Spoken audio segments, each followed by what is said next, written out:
Ladies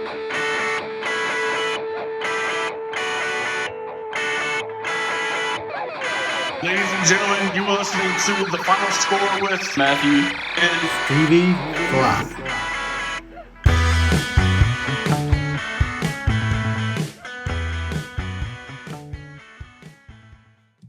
What's up, guys? The Final Score is back again, and tonight with me, I haven't done an interview in a while, and I know it's football season, but somebody like this you have to take when you get them. And I mean, it's football season, but Carolina basketball, I'm a big Carolina basketball fan. I've had Salvador's been on here. Oh, geez. Terrence Newby's been one that's been on here. There's been a couple other guys. And tonight, probably the biggest Carolina one I've had up here is with me. He went to Carolina from 87 to 91, played on some great Carolina teams. And I mean, when I say great, Final Four teams with King Rice, Rick Fox, among others. With me tonight. And also, I mean, how you leave this out, you talk about Carolina basketball, so an NBA world champion with the Houston Rockets. With me tonight is Mr. Pete Chilcutt. Welcome to the show, Mr. Chilcutt. How you doing? Awesome. Thank you so much for having me on. Anytime I get a chance to talk basketball, anything in the past, Carolina, don't worry about the season. I'm happy to do it. Exactly. That's the way I feel. You talk about it anytime. So you grew up in Sumter, South Carolina, is that right?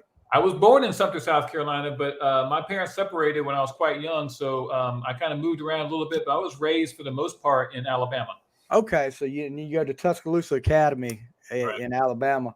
So early days, I'm sure you were a basketball fan growing up. Who was some of the people you pulled for? Who was your team, or who was some of the players that you grew up idolizing? Well, you have to kind of be back from that time frame to kind of know what I'm talking about, because kids these days, you can see whoever you want, whenever you want. Exactly. I was coming into watching basketball when it first started being put on TV by ESPN, and that was, the early 80s. And they had some games on there, and you wouldn't believe who they had. It was Carolina and this freshman named Michael Jordan. So I was by my bed with my little 4-inch screen on my TV, and I would watch those games. I remember several games. I remember the game up in, I think, Maryland, where he did his famous little rock to cradle dunk. Yep. And so from a very beginning, when they started putting those games on TV, I was like, that's my dream school, and that's the player I want to be like. Just like any other kid. Yeah. Yeah. You talk about ESPN. I'm from a small town in northeastern North Carolina.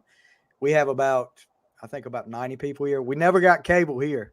So we had a outdoor antenna, and I think WRAL was the channel that usually showed like the Holly Farms or the Raycom Sports game of the week. You have one during the week, and then you had several on the weekend, but that was the only way I got to see it then. But yeah, it was nothing like it.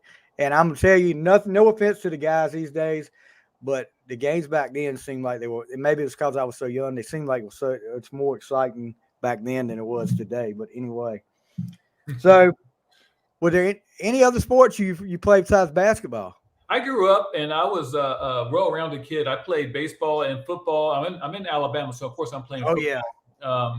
Basketball was always there. I had a little injury in about the 10th grade that I bruised my kidney, and I went to the doctor, and I had some issues with my with just really sore, and he did some tests, and he said, "Well, Pete, you got some good news, and I got some bad news." He goes, "The good news is we figured out you just bruised your kidney." He goes, "But the bad news is we can't find your other one." Oh, Lord. I was like, what? Yeah. And he's like, yeah, you must have been born without it. You can function. Most people wouldn't even know they have one kidney unless you have an issue.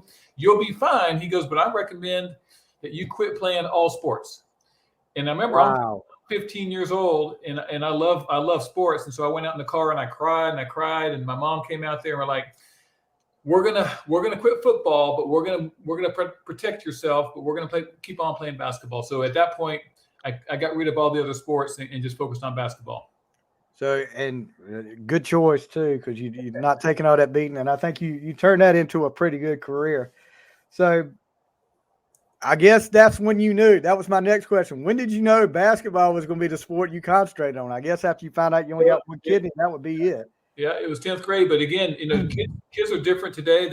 They have all this stuff on TV, but they know at a young age that they're going to do this, and this. And yes. I just love the sport, and I didn't have any realistic idea that I would be able to do it in college. And so I probably realized that in the summer of my junior year. That's how late it was. Then I realized I could do this in college. And so it was a little different than the kids these days who probably get offered in the 9th grade. I was just doing it because I love the sport.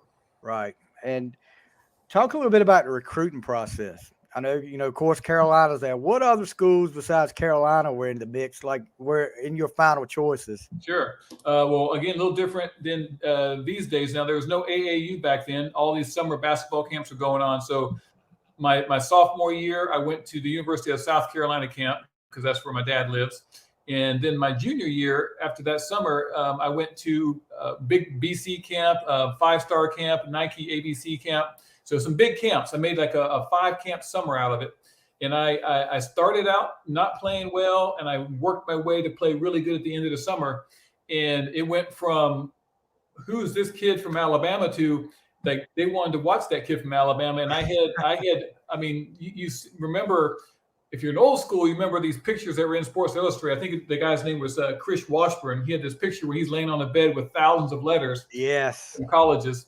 I had not thousands, but I had pretty much any school in the country that you could think of had wrote me a letter. And remember, no emails those days, all letters. All letters. And I think it was easier for me to say who didn't send me a letter. And that was the ones I remember off the top of my head were Indiana and NC State. And pretty much everyone else sent me letters.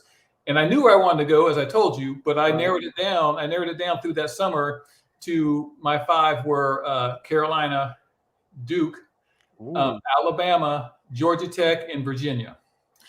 So that was 4 ACC schools. 4 ACC schools, and my school where I grew up at home.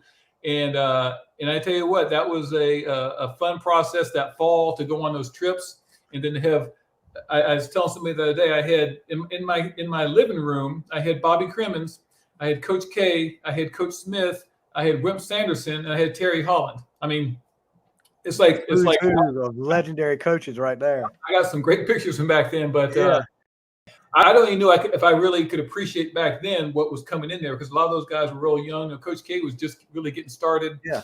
But that was a fun process. And I worried my parents a couple of times. I got back from some of those visits. I mean, I went to Georgia Tech, and Bobby Crimmins can, sell ice to an Eskimo. And I'm sitting there coming back. I'm like, Mom, I said, I think I want to go to Georgia Tech. And she looks at me, gives me that little evil eye. And she said, I'll let you think about that for a day. And then we'll talk. She wanted you to go to Carolina too. Big time. Okay. So, but that was a fun process. I had some great visits, at all those schools. I did not end up going to visit Virginia. At that point, I kind of really figured out that, I was going to go to Carolina. And, it was a fun process. But in the end, when your dream school comes calling, that's where I wanted to go. So was there one particular thing? I know you said you pretty much from day one when you watched Jordan, was there one particular thing during the visit though that really swayed you that you could have said, hey, that's it right there, I'm done? Well, you have to be in my mindset first of all. So again, I grew up in a town of about 3,000 people, so bigger than yours, but smaller than most. So and back in that time frame, again, football state, and so I went on this trip. And I had heard, my parents talk about Coach Smith and how great he was. And I'd seen the championship. But, when I walked in on my visit, they were still building the Dean Dome. They didn't have the floors down yet or the stands up yet. So there was construction going on. And I just felt like I entered, not only blue heaven, but like the pinnacle of college basketball. And almost to the point where I was like, they want me to be here. Like how can that be? But I'm jumping on that. So the visit cemented it. But yeah. I mean, this is how bad I wanted to go to Carolina. When I did my visit to Duke, my mom and dad drove up and they just picked me up from Duke. We drove back to Carolina, and I did another unofficial visit to Carolina. Like I just couldn't get enough of being around that program and Coach Smith. And again, it probably feels different than today because I held all those coaches and even those players at that point like so high. Oh, yeah. I just had so much respect for them, and I was very, very low key, soft spoken, and just polite and reverent. Yes, sir. Yes, ma'am. Yes, coach. Yes, sir. And I just felt like that was the royalty of college basketball. So the visit cemented it, but there is really no doubt in the end where I wanted to go. Right. So talk a little bit. I mean, of course, playing for Coach Smith, a lot of people got to do that. But what was it like though playing for Coach Smith? I mean, it had to be awesome. Well, I thought about many times, what if I had gone Alabama? What if I had gone to Georgia Tech? And I think obviously you can look back and say, what if? But my career, I don't think would have been as good as it was. I don't think I would have been as good a player. I don't think I would have been as good a person. I don't think a lot of things that have been good in my life would have happened. And I know you can say that, but like I really, really believe everything that happened throughout my career was due to where I went and the kind of coaching I got in the guidance from Coach Smith. I mean, I'm not going to hide from it. When I came to Alabama from that small school, I wasn't very good. I mean, I had some good rankings because of these camps, but when I got to the big time, remember this was the big time. I had J.R. Reed and Scott Williams. Yeah. And you may have forgotten that I redshirted my first year. So yeah. I came in with Joe Wolf, Dave Popson. Yeah. All those guys were like, legit players. So I had to go up against those guys, and I wasn't ready for that. So Coach Smith recommended that I redshirt. Great suggestion, helped me build some strength and some experience. But the biggest thing that I think I took away from that whole experience was, when I graduated from Carolina, I had the record with King and Rick. We had played 140 games. Yeah. I did not ever not play. Coach Smith played me in every single game. And I'm telling you, I did not deserve that. But that coach and that man was such a good coach and leader of men that he found a way to get me into the games to develop myself. And so when I developed, that's how I became the scared little skinny freshman to a late first round draft pick. I mean, there's no way that should have happened, and it wouldn't have happened anywhere else. So I owe everything to Coach Smith and that university for sure. Now and you look at the bench beside him, you had Coach Guthridge. Was Coach Williams still there when you got there? Coach Williams was there for a couple of years. Yeah, and then you had Eddie Fogler was there. So you had some great coaching there too, besides Coach Smith. I mean, legendary coaches there. But yeah. Coach Williams was kind of my project. I was his project. So I remember I came in not ready for it. So he would ride me and he was hard on me. And I saw him probably 5 or 6 years ago. He goes, you know what? I should probably apologize. I was so hard on you. And I was like, Coach, that's what I needed. I mean, and he almost wouldn't expected me to act that way because I was like, I do not hold anything. Like he was hard, but like I think I needed that. From what he was able to get to me was like, you need to step it up and realize this is a man's school, and I needed that tough love. So yeah, I mean, I had some great coaches, and boy, was I lucky. Yeah, and I'm a volunteer coach for football over here, and I tell my kids, because this is a different generation than when you were in school, when I was in school. A lot of these kids take this stuff to heart, and I say, well, if I come down on you and tell you you're doing something wrong, it's because I know you can do better and you got potential. If you do something wrong and I don't say anything to you, that's when you might need to worry. But I mean, it's like with Coach Williams riding you like that. He knew he saw something in you, I guess, and he was right. So I mean, it was a different time. I talked to Hubert, Coach Davis was my roommate for 1 year in school. So I've talked to him a lot about how he's doing and just the kids these days. And it's way, like you said, it's way different. Way different. Sensitive kids, sensitive parents, so he goes like, sometimes I don't even talk to the kids. I talk to like agents, like the people that aren't even in the family. Like it's just totally strange, but it is a different generation, but I think, there's something to being tough on kids. It is. Wrong with that. Nothing wrong with that. No. First impressions when you get on Carolina campus. Boy, I need some new clothes. my little limited wardrobe from Alabama wasn't cutting it. I remember I actually went and looked in Jeff Lebo's closet, and I was like, okay, he's an upperclassman. This is what he's got. So I was like, I need to get that kind of stuff. So like, it was just like some collared golf shorts, shirts, some shorts. I mean, I didn't have much, and I didn't remember I was kind of thrown out in the world, kind of far from home. So my first impression was oh, and by the way, I was living my freshman year with J.R. Reed. Wow. So throw that into the mix. I mean, that man is not only just a beast on the court, but he was he has a great personality, but he's over the top. Like just me and him, we took a while to kind of click. And we eventually did, but that was an adjustment. I mean, Granville Towers, those rooms aren't that big for 2 6'10" guys. That makes kind of close quarters there. Yeah, especially was I would say my first semester was tough. I mean, tougher than you might think. I thought about can I do this? I was redshirting. I wasn't doing so good in school. I was having trouble adjusting a little bit socially. So all that stuff was building up. And Coach Guthrie just said, hey, just let it ride. Get through this first semester. It'll pick up in the spring. It always happens for freshmen. And he was right. So after you redshirt that first year, and you come out in the 80, I think it's the 87, 88 year, your first game is against number 1 Syracuse. Well, what a way to open it up. What was it like, though, just stepping out on the court as a Tar Heel in that kind of situation? I mean, it was at Springfield, the Springfield Civic Center, but you're going against number 1 Syracuse your first game. What was your feelings like when you ran out on that court the first time?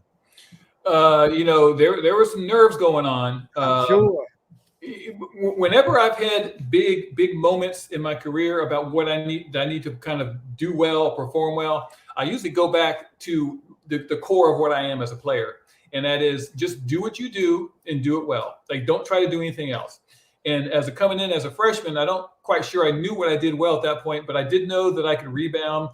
I'm a big body. I could hit open shots. I was going against Ronnie Cycli and Derek Coleman. Those guys were just straight from the Final Four, first round, lottery draft picks to be. I think my attitude was more the same as a team, and that is we're not a group of individuals here. We're just a team, and as a team, we're gonna do whatever it takes to pick each other up.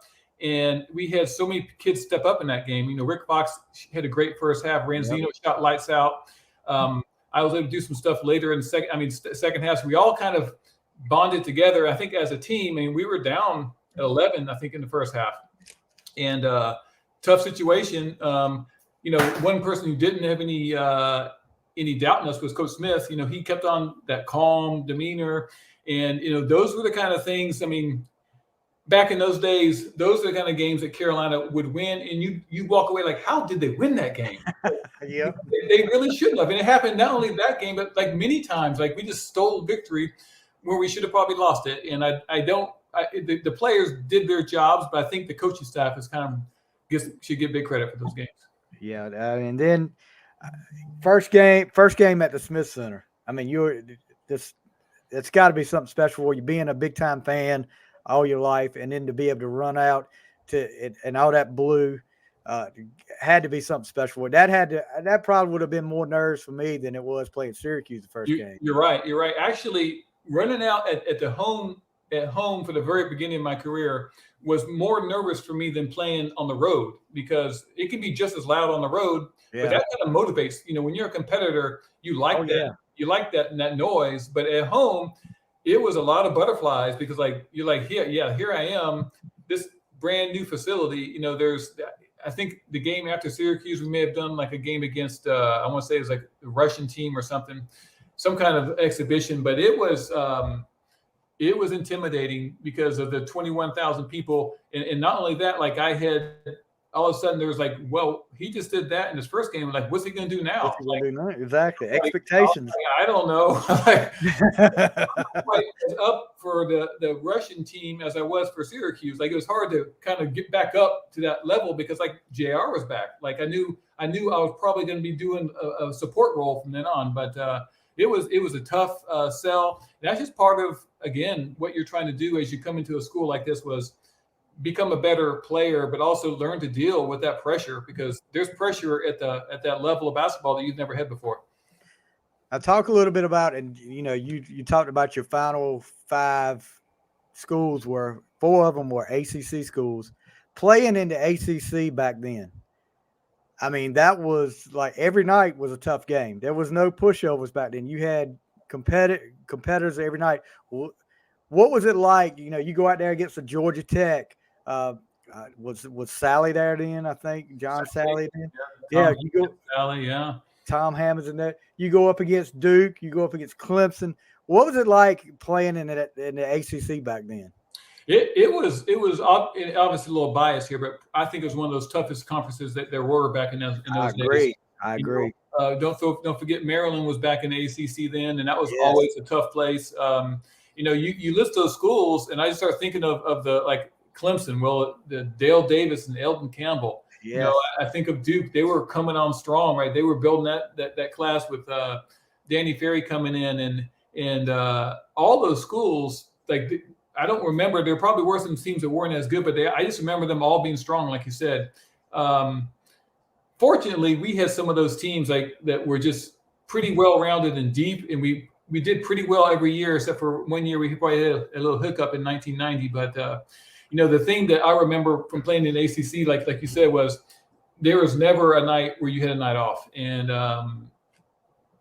once again, it just feels like we were taught differently and coached differently. Coach did a great job of making us recognize that it was a battle every night. I think one of the things he always said was like, no matter who we're playing, like they all got scholarships over there. Like they got scholarships. Right. Ball. And don't look down on them because like you're all the same. You're all got scholarships. Like it's what you do with your skill once you get out there. You can't just think you're going to be better going on the floor. So pretty much we were all motivated and grounded on that philosophy going into most of those games. You talked a little bit about it, and you said he was your roommate the first year. What was it like playing with J.R. Reed? Well, we'll get past that first semester, and again, once I got through that, like we had a great relationship, and we still do to this day. And have always been one of the biggest J.R. Reed fans that you'll find. When he left school, I would have bet my last dollar that he would have been an NBA All-Star. Yeah. Multiple years. I mean, he remember in practice we got big guys. We're going at it all the time. And the skill set he had with his aggressiveness and his big butt and his post moves and his strength, and he was just one of those players that just played hard and was hard to guard one-on-one. And you saw that when he played here. And I would have bet my bottom dollar that once the game opened up in the NBA, that he would have had even more success. And I'm not saying he just didn't reach that level I thought he would have. Right. But he had a great career, a nice long career. But I would have sworn he would have been an NBA All-Star because he just has so many skills coming in there. Yeah, same here. First time gearing up for the ACC tournament. How crazy was it at the ACC tournament? That was at the Greensboro Coliseum, which is where it should be. But how crazy was that the first time you get to play in the ACC tournament? Well, we had one of my best teams I played on. I think the best team I ever played on was that team that I actually was redshirted on. So the 86 team. But every year in ACC tournament, it became very evident that nothing else mattered. They happened before. You could have swept Duke, you could have swept Georgia Tech, but when you play them in the tournament, it was on, and it was like some of those teams like relished in the fact that they could knock you out of the tournament. Exactly. And it was a hard. It didn't matter who we played against. It always seemed like it was hard to advance. I think I remember definitely in Greensboro. We didn't. I don't think we won any of those in Greensboro, but we got to the final, or at least I know we played Duke a couple of times. But just the atmosphere went from, you talk about NBA regular season games to NBA playoffs. Like this was a playoff. This is a playoff where everything was stepped up. The pressure jumped up. And I could only imagine, back in the day when if you didn't win the ACC tournament, you didn't get to go. Yeah. I mean, that would have been insane. I don't know how you could stay calm during that situation. So at least we were able to still go to the tournament no matter what happened. But those ACC tournament games were many memories of just tough battles and knock them out, rock 'em games. Yes. And not always did we come on top. Like that was just part of it. It's almost just like the NCAA tournament. Like they're hard on a one game thing to always get your victory. So it doesn't always matter how we did in regular season. Sometimes those games snuck up on you. Yeah. So you guys end up going to the tournament, the NCAA tournament. That's had to be crazy. One of the craziest games I've ever seen Carolina play in a tournament game or any game was La Loya. And I'm sure I'm not saying that right, but 123 points and give up 97 points. But how crazy was that? And what was the game plan going in with Coach Smith had going against those guys? Well, that was one of the funnest games I think I ever played in. And if you had known, and a lot of people know about Coach Smith and like just, but if you'd known specifically what kind of coach he was, you can almost imagine how he would have coached that game. And his coaching directive was, we're not shooting anything but layups.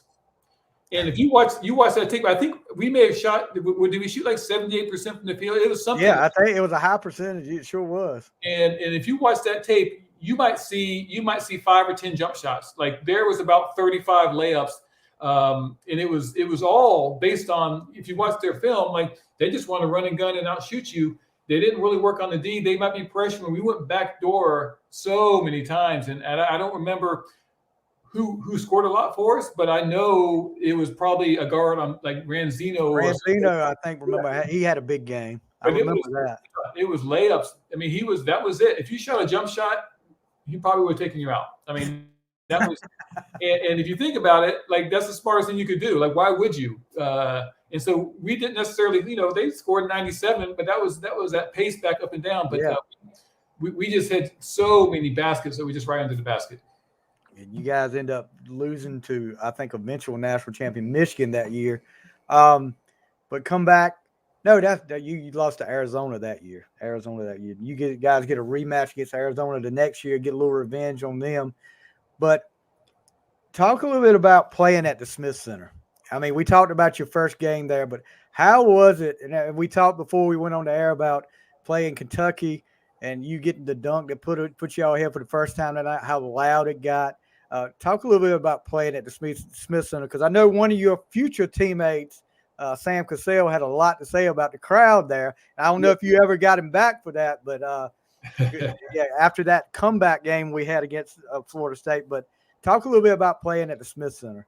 Well, Sam Cassell is a funny dude, and I love being around him. But I'm not even going to say he was all wrong on that comment. I mean, if you watched and played in there a lot, like there'll be times. Well, it's just such a big arena, and if the game wasn't necessarily close, like it'd be kind of quiet in there.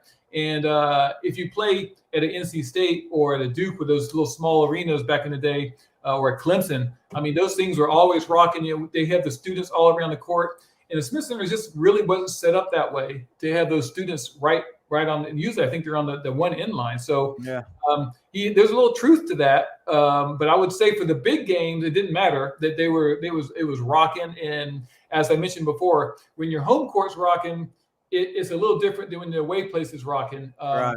And I almost like playing in away arenas when those places are really loud, because it felt like we're trying to shut them up. But it definitely helps to have those crowds against, we're playing against Duke or NC State, have them rocking. And I mean, so many big memories. I think you're right on that Kentucky game. That may have been the loudest I ever heard it. I mean, I don't know how much time was left in that game, but we had not about a minute left, I think. We had not led the entire game, and just got a fluke play off the floor, took the lead, and we won that game. But like that crowd was going insane in that part. Yeah, that was awesome.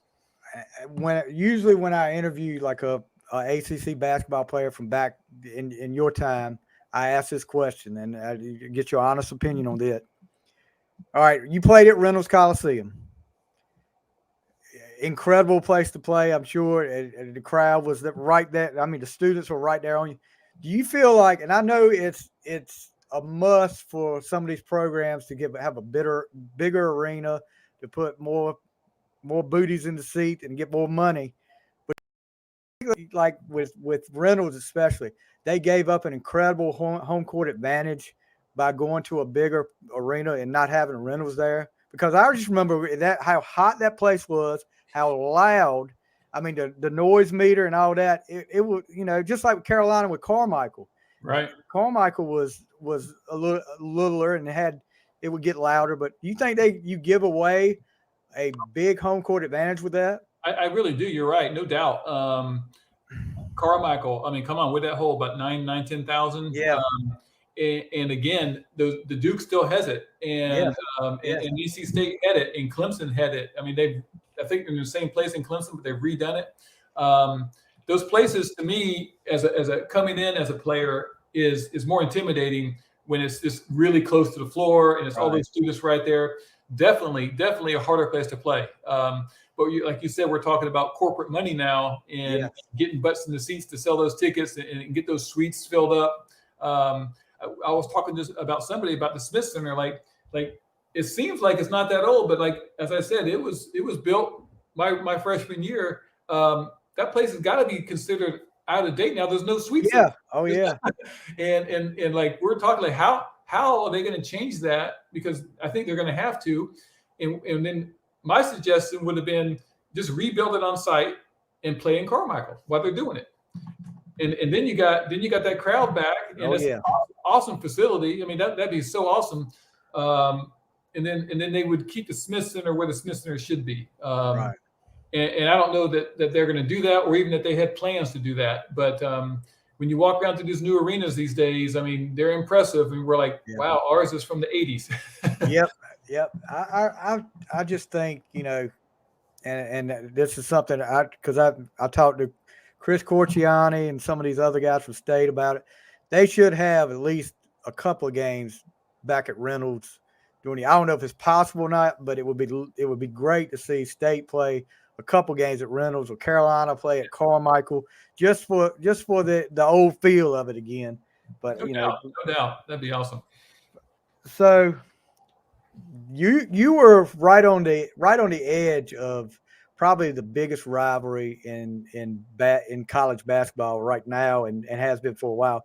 You were right on the edge of it when it was starting to heat up. Talk a little bit about playing against Duke and playing at Cameron.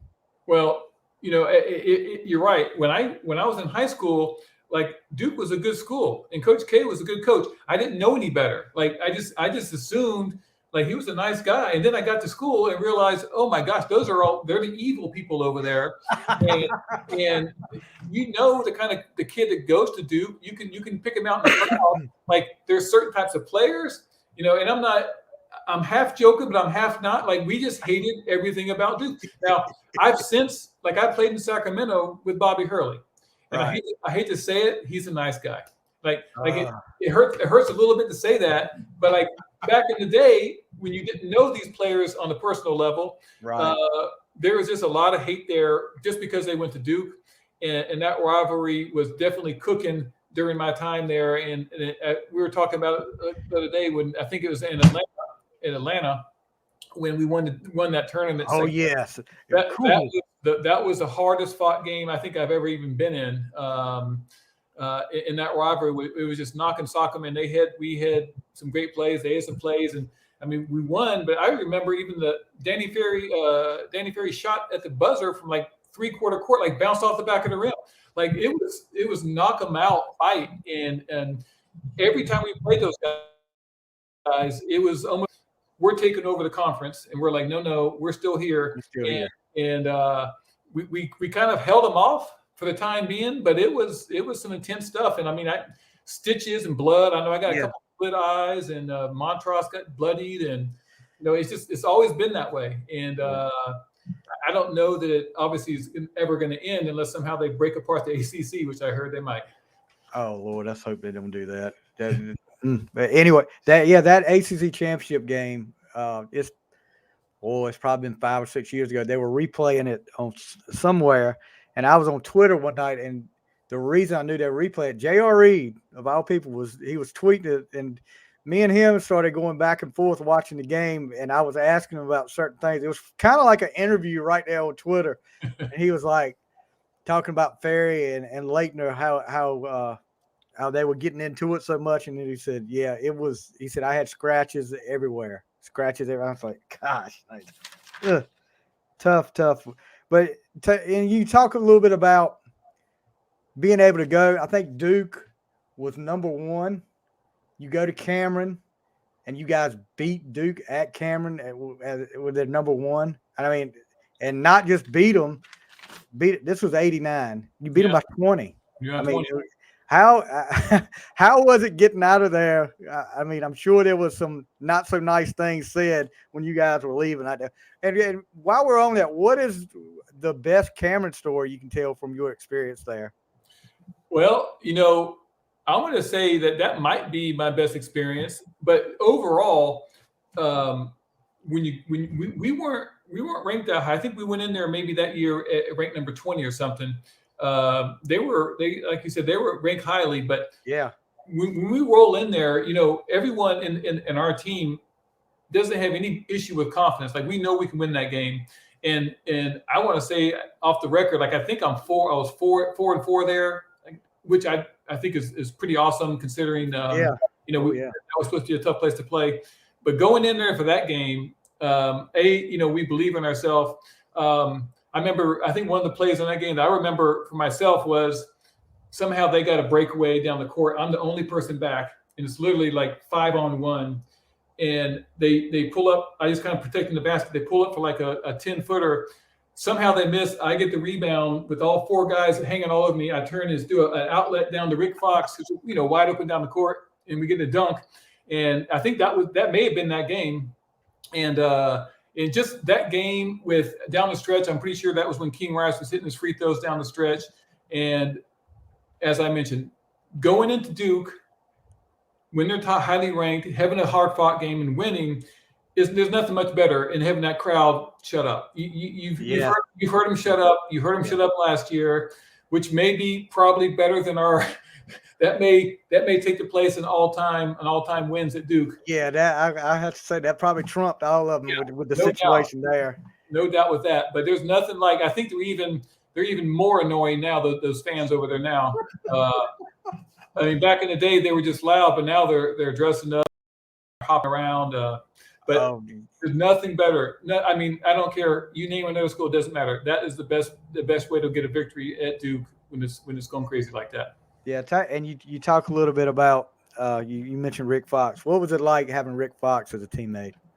We had with my new class since I redshirted with him and King Rice. I mentioned before that we had 3 seniors who were getting a lot of time there, and in different leadership styles. I mean, King Rice was a tough, leader, verbal, getting kids going, tough kid, great playmaker, defensive player.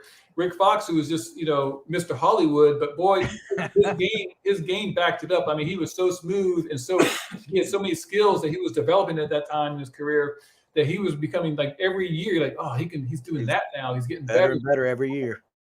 And just became so consistent. And he just, he could be a verbal leader. He could lead by example. He was a great uniter. And I was more of just like, I lead by example. Like, right. I'm going out there, I'm putting in the work. You work hard, you play, right? You play hard, you win. Kind of those 3 guys. Rick was always just, to all of us, kind of a goofy kid from Bahamas. But boy, when him and King kind of clicked together, and we had a strong senior class, the stuff that he was able to do and play with him kind of gave me, when we all graduated, we all were King didn't get a shot in the league, but right. I just had high expectations, just like I did for JR. I had high expectations for Rick, because you just got that feeling that he just everything kind of came easy to him, right? Like he had this skill set, but when he did it, he just looked like it wasn't a big deal. Like, no effort. Oh, here's a bank shot. Oh, here's a 3-pointer. Oh, you want a spin move. He could jump. He had humongous hands. So it was really fun playing with those guys for sure. Yeah, and then he goes on to have a pretty good NBA career with the Lakers and the other teams. But I think, like you said, Mr. Hollywood, we were watching, what was that show my wife was watching the other night? I can't remember it, but is a church. It's set in a church, and I look up. There's Rick Fox again. I'm like, geez, he's everywhere. Yeah. But yeah, it seems to be a great guy. Another guy that you got to play with that doesn't get talked about. He did a great job at Carolina, but his NBA career has got to be one of the best NBA careers as far as putting rings on his fingers. Scott Williams. I mean, how do you look? I've asked, I've sent messages to Mr. Williams about the interview. I got my fingers crossed that I can get him, but how in the world do you step in? You go to a place like Carolina, and then you step right in and get drafted and go to the Bulls when they've got Jordan, they've got Pippen, and I mean, not just sit there, but he made a big contribution to the Bulls, to those championship teams. But what was it like playing with Scott Williams? Well, I'm glad you brought Big Will. We call him Big Will, and we are still friendly with Big Will. He flies over all the time. I was just with him a couple weeks ago. We went to the App State game earlier this year. I'm a big Will fan, and you misspoke a little bit because one of the biggest travesties his senior year was he did not get drafted, and I know. Yeah, he had to go to the camp and earn his spot. And if you can imagine, like going on to the Bulls. Like that's a tough ask, and Jordan can be very demanding, and that was a great team already.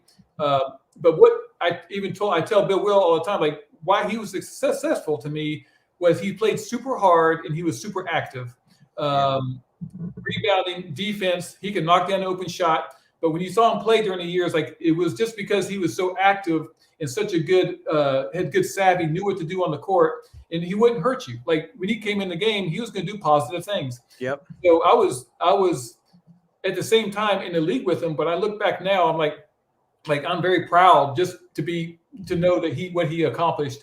And like you said, 3 rings. You know, first 3 years, 3 rings. I mean, you can't beat that. Use that to kind of put his career onto like he played, another 12 years or so. He played for a long time. Yeah. So he persevered a lot. You guys probably all know the story of his family. Yes. And the fact that he kind of got through that, had a great career at Carolina, and then built his own career in the league. Like he built it out of nothing. Like that's much respect right there. Yeah. I mean, no, I don't want any disrespect for him. He had one of the, like I said, one of the NBA careers that a lot of people don't talk about, but gosh knows, you look at the hardware and look what he did there. I mean, he didn't just sit on the bench and get a ring. I'll put it that way. He came out and Jordan wouldn't have had him doing that. But you go in your junior year, not such a great year to start with. You guys are unranked going into the ACC tournament, but you beat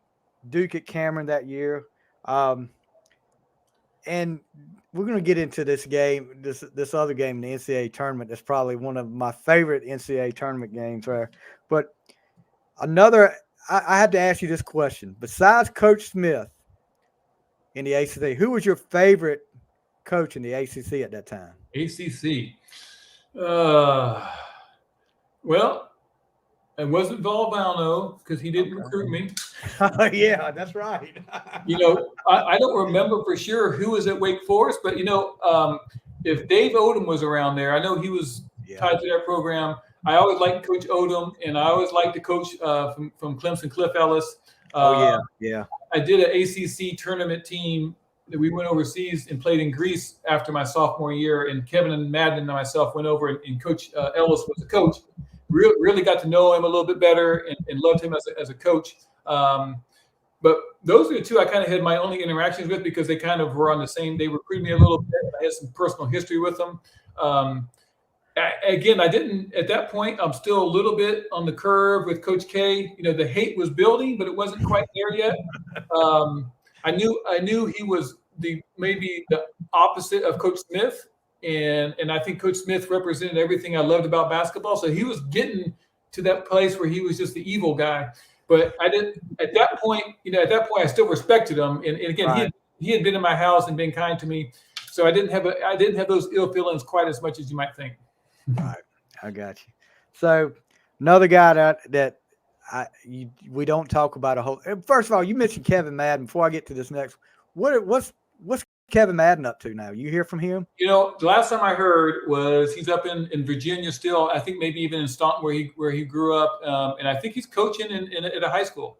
Okay, That's the last I heard. That's not 100%. And I was talking to somebody. That's another kind of a sad story because that guy could kind of do a little bit of everything. Now, yes, he could. For the NBA, maybe a little undersized, but I don't know that you should have written him off. But he had that knee injury, that year. It was kind of sad. But love Kevin Madden. He was a great teammate and just a great personality.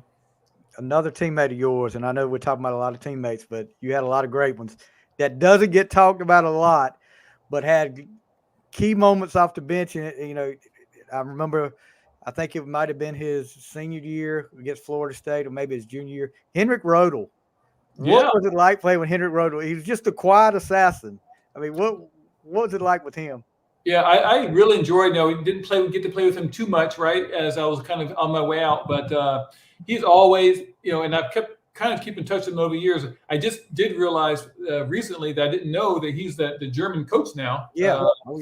But he was always a great teammate, just always really friendly. Even after we kind of left and came back, we'd stay in touch a little bit. And one of those early European guys that kind of did what those guys do, shoot outside a little bit, could handle the ball. Kind of an example of a kid who had gone somewhere else. He may have done a lot more in basketball, but on a deep team like Carolina, he didn't get as many minutes as he probably should have got, just because he had a really strong, skill set from that European size. Yeah, he was one of the undersung guys there. All right, let's go straight to the NCAA tournament. You guys, you get the first round win. You sets up number 1 Oklahoma. And nobody is giving Carolina a chance. And I'll be honest with you, when I guess I didn't really focus too much on basketball outside the ACC, I had no idea any player on the Oklahoma team until that game when you guys played them. I was like, okay, Skeeter Henry, who's this guy? I didn't know who he was. But you guys come out and take it to him, let him get back in the game. And it comes right down to the end of 77-77. And you have one of your big games against Oklahoma. And that was one of the key points of this win right here. But it all comes down to the last play. And, man, what was it like on that timeout before that last play? What was Coach Smith telling you guys? Well, to be in that moment and to look back on it now, you get a sense of, like, if you don't know how Coach Smith was as a coach, like, those kind of moments were where he built his legacy. Because my memory is, like, as you can imagine, it's a tie game. Yeah. You think there's nerves going on? You're damn right. Like, it's crunch time. We're number 1 team. We kind of, like you said, let them get back. We're tied up. Like, we can win this game or we can give it away. And so we get over in the huddle, and all I remember, how many years ago, 40 years ago almost, was how calm Coach Smith was. And he did this a lot, which was he kind of laughed. He goes, this is why we play these games, like these moments. Like he as a coach, he got into it that way. It's like this is when it's fun. Like, we're gonna go out there and get this win, and here's our play. And it was like, calm. You're going to do this. You're going to pass it here. And literally, you're going to swing it over to Rick. And Rick, you're going to take him one-on-one. Like, that was it. But like, the confidence that came from him was, like, he didn't drop a play for someone who couldn't do what he said. There wasn't any tough action going on. It was pretty basic. Throw it in, let the clock get to whatever, get the ball to Rick. Rick, you're going to have that side. And if I remember correctly, we all kind of were coming in. There wasn't much time, but Rick, he would call plays all season for people that could do one-on-one, and that was what Rick could do. It's like, this was a play we set up to give Rick the ball in a position where he can use his skill set, and that's what happened. Like, and it was like it may have shocked the world, but like it just felt like this is, like Coach Smith, this is what we're here for. And this is why we play the game. And we made a lot of those plays, not always to win games, but like just those moments when Carolina would get some of those victories where they shouldn't have, like doing some of the stuff because Coach Smith is so calm and always taught his players to kind of be the same way. So that was my memory of that, was how calm Coach was and how we drew the play up, and it was a pressure moment, but like it almost like it was destined to be. Right. And I was looking up some stuff last night, and they had an interview with Rick Fox after that, and he was telling that Coach told him, "We're tied up. We only need 1 point. We don't need 3, because Fox liked to shoot the threes." He said, "We only need only need 1, so you don't have to shoot a 3." Is what he was telling him. But yeah, that's one of my favorite Carolina memories right there. And the celebration you guys had after that was great. And senior year, big freshman class coming in, Montrose and all them. What was the feeling like when, you see, okay, they're talking about this big freshman class. I've been here 4 years. They're going to have to pay their dues. What was it like with those guys coming in? They're all the hype with them coming in. Well, that was the hype these days is off the charts. Back then, the freshman class could get hype, but it was a little different. And like you said, mainly because the system we were in, I knew I was going to get first shake just because I was a senior. Doesn't mean I had anything guaranteed, but he was going to give me a chance to win the position. And we had that strong class. And let me tell you what, Mr. Clifford Rozier, he ended up not staying in Carolina, but he definitely pushed me that year because he wanted to play. He was very skilled.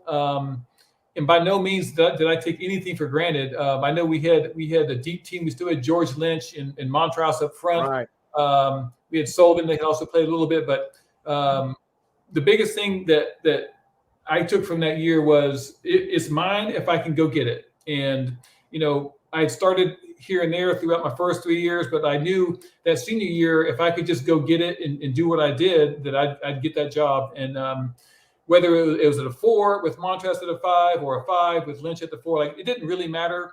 In the end, if you look at those stats, like a lot of kids played 25, 27 minutes. Like there's no kid, playing 35 minutes really. So you're going to get your minutes really. And that's kind of what I was going with. Just go out there and do my thing.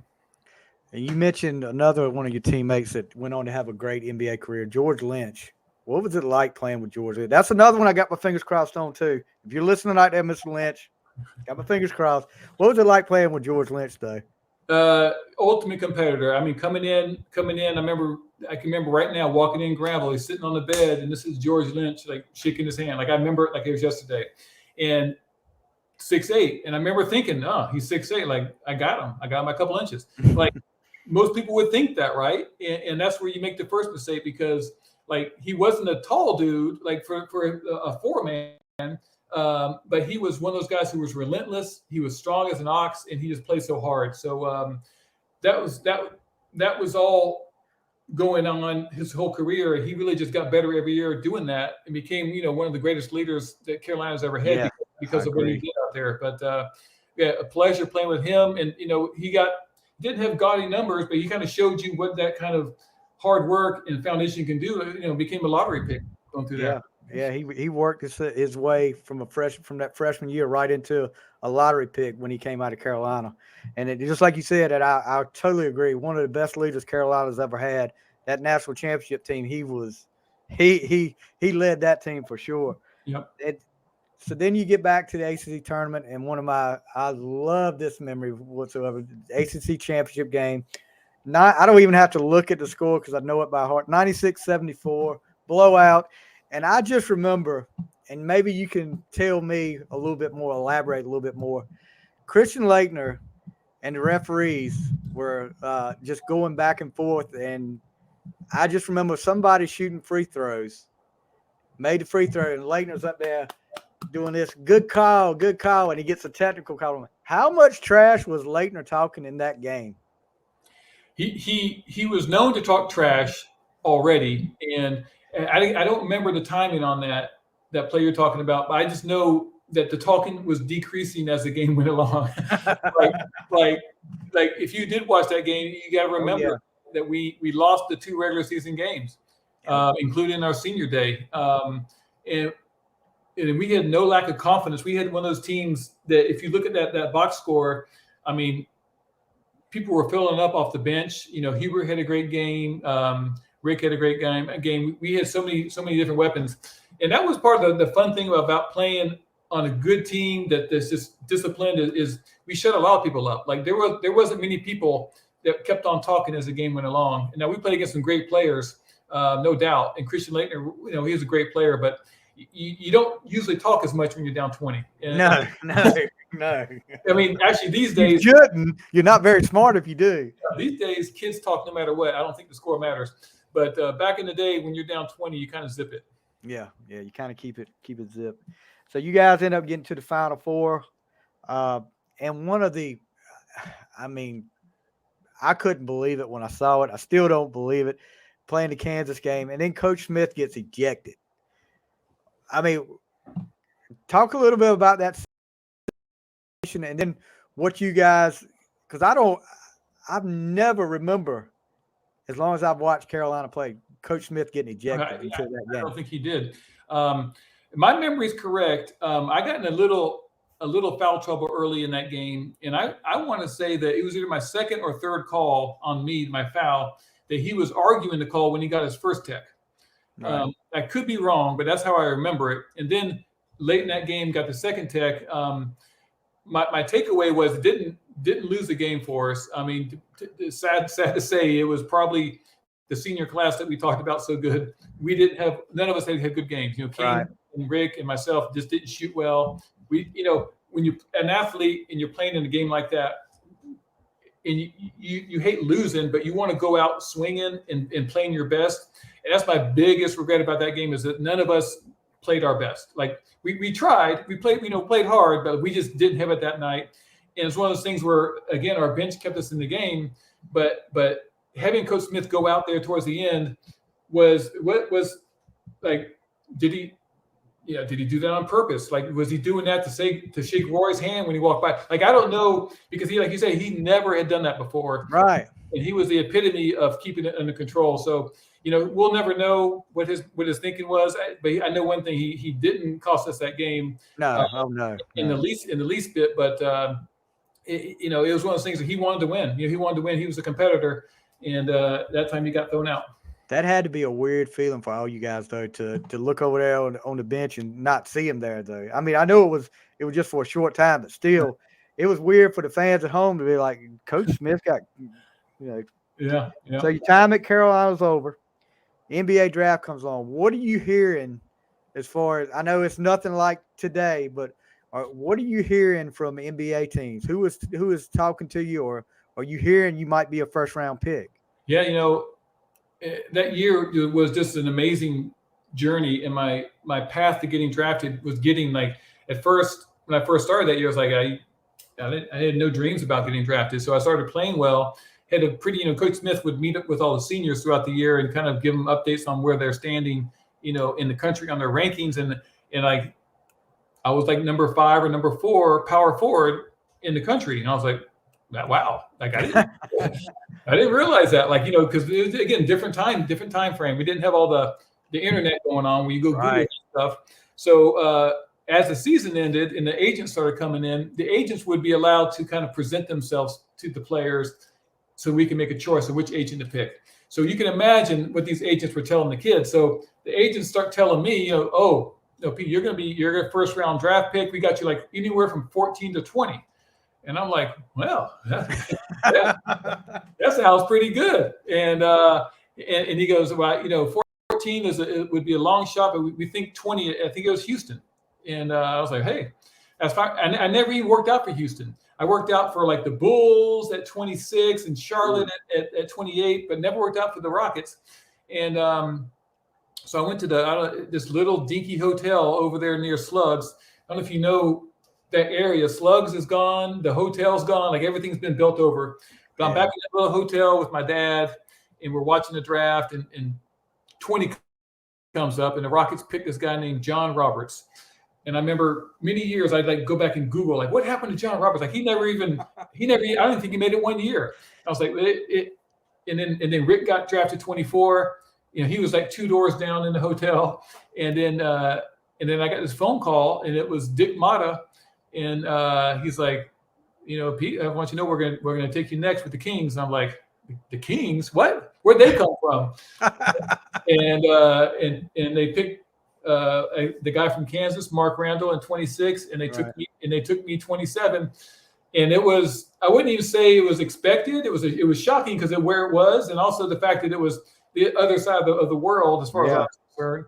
And the next pick after that was Charlotte. So I was kind of thinking I was going to Charlotte. So it caught me by surprise for sure. And what I've learned as an old man is you're living through stuff and how it affected you. You just look at the end result. And I can't complain about anything in my career. It was tough to play out there for some bad teams, but it all worked out. I had a nice, long career. I was able to get that championship, and it all worked out. But it was for sure not scripted. Yeah, you end up moving on to Houston and getting a championship ring, playing behind Olajuwon, which we talked a little bit before we went on the air about you had that 2-game stretch where you were averaging like about almost 24 points, and all of a sudden they put him back in for some reason. I mean, Chilcutt was a scoring machine. They needed to keep you in there. I scored 25 at Denver, came back, scored 22 against Dallas, and that Dallas game was like a double, triple overtime. It was like one of those games you see on ESPN Classic still. And the next game, Rudy T pulled me over. He's like, Chili, he goes, the dream's coming back. And I was like, does he mind coming off the bench? He's like, I'm gonna have to start him. And I was like, gonna have to start him. Yeah. I was like, you know what? I get it. But it was weird because, I've always had the theory that when you get to the league, and this is across the league, that everyone in the league deserves to be there and can play. And you can give the 12th guy on the bench, give him 35 minutes, and you'll be like, wow, I didn't know he could do that. Like I've always believed that. Exactly. And it may not be 100% true, but like would I have ever been as good as Dream? No. But give anybody, a starting position in 35, 40 minutes, and most of those guys can produce. So while it surprised a lot of people, like when you're a player at that level, you got to have that confidence in yourself. And I did, but it was my 2-game stretch that was over. And it's on YouTube too. I mean, if you guys want to pull it up, they've got all his highlights from that Mavericks game up there. All right, so talk a little bit about what you're doing now. I think you just recently moved back to North Carolina. My daughter, we had been out in California where my wife is from since I retired, since about 2000. And I've been school teaching for most of that time. Right. And about 16 years of that. And I middle school age, and then I did a lot of work with some homeschool kids. I love working with kids. But we had a deal with my older son and my daughter. If either one of them came back here to go to school, that we might move back to be around them. And my son was a soccer player, and he had a chance to if he got into Carolina, they were going to let him walk on the soccer team. And then late in the game, Cal Poly started recruiting him a little bit, and he chose to go to Cal Poly. And I was like, so close. And then my daughter came along, and she does track and field, and they've been talking to her over the last couple of years with her high jump. So she decided to come to Carolina. She's always wanted to come over here. So she came over. She's a freshman right now, and we moved over in July. So we are in North Raleigh, and we're back in the area. And it's I've been coming back every year ever since I left school for like a week visit. But this is the first time I've obviously lived over here in this area since school. And North Raleigh is awesome. I love it over here. Right. That's great. Back in North Carolina. So I'm going to ask you a few quick hitting questions, and then we'll get you out of here. Okay. Toughest one-on-one opponent that you went up against in your playing career? I'll have to go 1A is Karl Malone, and 1B is Charles Barkley. Wow. That's 2 good ones right there. Toughest place to play? We're talking NBA? Or it could be NBA, college, or you can give me one for each of them. Well, I'm going to go with college. Is tough in the sense that it's loud when that is Cameron, but at the same time, if you're a competitor, you like that. So it wasn't always that bad. It wasn't that bad. On the road, believe it or not, I played one season in the old Boston Garden, and that was a tough place to play. That had to be great to play there. Right. Yeah. All right, your favorite memory. Well, before I get to that, who were the worst trash talk? I know Lakener was one of them. Who was the worst trash talkers you were around? Well, one of my teammates was a great trash talker, and that's J.R. Reed. If you've ever talked to him, when he was coaching up at Monmouth, you could watch the game on TV and you could hear his voice. It is so loud. He has that loud, deep voice. And I'd play in the league, and I'd be doing a move, and he'd be yelling at me from the side, from the bench, and he'd be talking crap from the bench, and you could always hear him. He had the best voice for it. And along with him would be the guy named Vernon Maxwell. Mad Max. Oh, yeah. Yeah. That was a great trash talker, and the guy that you hate to play against because of trash talk, but then you love him when it's on your team. Yeah. Yeah. So, all right. Favorite basketball memory. Favorite basketball memory, I'll have to say is going to have to be that championship. Like there's lots of stuff individually that I could go to, but when you play a team sport, and especially when you go through 9 years in the league and you play on 8 years of bad teams, like that 1 year you're on a good team and you get hot and you make a run to the playoffs and you win the championship. Like there's nothing else to do, right? That's what every player strives for. And it doesn't matter, to me, if you started or the 15th guy on the bench, everyone on that team, was part of that team and part of that system that worked through that year to get that trophy. Awesome. Last thing we'll talk about, basketball season's right around the corner. It'll be here before you know it. What's your outlook for Carolina this year? Second year under Coach Davis. You're one of your former teammates. Second year under him. And what was your reaction when you found out Coach Davis was named head coach? Well, I again come back and been in touch with Hubert over the years. He was at my wedding. Always knew when he left ESPN to go to Carolina that was a perfect spot for him because he wanted to be in that area anyways, and basketball was still part of his life. When he got the head job, I was thrilled. Like there's probably 10 to 12 people that would have been great coaches here, but when you talk about what kind of person he is, what kind of personality he has, what kind of passion he has for basketball, I think it was a great fit, and people were probably second guessing it last year, and people are going to second guess no matter what. But when I ask myself the question is people will complain about Nick Saban, and I'm like, what's wrong with Nick Saban? No, he's the jerk. This and I'm like, would you send your kid to play football at Alabama? Yeah, I guess I would. And Hubert, there's not a family in the world that wouldn't send their kid to play for Hubert Davis. He is a great coach and a great person. And no matter what happens on the court, when they leave that system or that program at Carolina, they're going to have a great experience because of the head coach. So I really was a big fan of that. As a letterman, I get to go to I guess I'm not special, but you can go to practices. So I've been to a couple of practices this year, and let me just tell you, without giving you too many spoilers. They got some good kids coming in. If you didn't know, they got some good pieces that are already here. They talked about the Iron Five this year. Like we're talking, I counted at least 10 kids that can really contribute this year. So the biggest problem he was going to have is how does he get those kids on the court? There's going to be a lot of time when you're going to have to use different pieces because of injuries and things. But I was impressed, and that's not even counting Jalen Washington, who was kind of still out of practice a little bit. But those kids that are coming in are solid. The people that are there, not only are they already a proven quantity, but they've gotten better. You don't just stay the same when you play, so you get better. Right. So some of these kids that you thought their game, you might be surprised by some of the things you see next year or this year because they've improved. That's what they do. They play basketball all summer. And we got some good talent. Now, that doesn't mean I had to say I didn't like at the ACC interviews I saw recently that they're like, well, it's NC championship or it's a bad season. I hate it when they do that. I love the goal. I love the goal, but that you can't.